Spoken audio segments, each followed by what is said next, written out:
سيدي الرئيس. نحن الهاربون، نحن المبعدون، نحن المذنبون، نحن المتهمون بالعبادة، بالعبادة،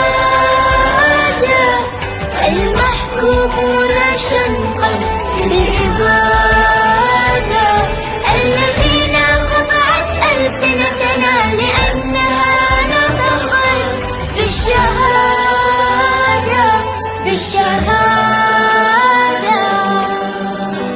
سيدي الرئيس،